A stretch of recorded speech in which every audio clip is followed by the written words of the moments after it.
another thing that my Zayde told me, B'negei Rebbe Leibel Yitzchak, that he was once sitting, I think it was by a Farbrengen that Rebbe Yitzchak was Farbrengen, or it was by a shir that he was giving. But anyway, he was there when someone asked him a shaila. And the shaila was like this. We know it says in Tanya that things which are forbidden, which you're not allowed to eat, are called osur.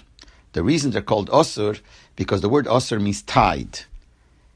Since these are things which are tied in sholosh klipas atmeyes legamre, which is the real klipa that a person cannot elevate, you cannot be mevarer, that's why they're osur. Things which are mutter means untied, because it's not tied to sholosh klipas atmeyes. They're connected to klipas nega, which is a lower level of klipa, but that is something that you could be mevarer, you could be maile, you could elevate. So he asked him a shaila, there are certain things which became osur that the Rabbanan made osur. But before that it was mutter. Now if it was mutter before that, that means it's not tied to sholosh klipas atmeyes legamre. So what's the pshat that the Chachamim made it osur? If it's not tied to the sholosh klipas atmeyes legamre, then it shouldn't be osur, then you should be able to elevate it. If it's only connected to klipas nega, you should be able to elevate it.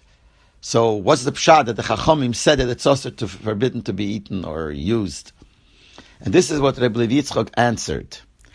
He said that there are certain things which, even though they're connected to not to sholosh klipas atmeyes, but to klipas nega, which therefore they are mutter, they are untied of the sholosh klipas atmeyes, but not always is the connection to klipas nega the same. Certain things are much deeper and rooted into the klipas nega, and you have to have a strong kayach to be able to be maile, to be able to elevate it from klipas nega, even from klipas nega. And therefore, in the earlier generations, when people were in a higher madrege, so these things, even though they're deep into klipas nega, nevertheless, these people in the higher madrege were able to take it out from there and be maile, to be mavarer it, and to elevate it. But those other years, when the Chachamim made the Easter, is because they saw that the people now in a lower madrege, and they have no kayach to elevate it, because it's so deep into klipas nega that you can't elevate it unless you're great. And since these people are not, now from then on people are not so great, that's why the Chachamim said it also, because now take, it's tied in such a way that you can't take it out. That's how he answered.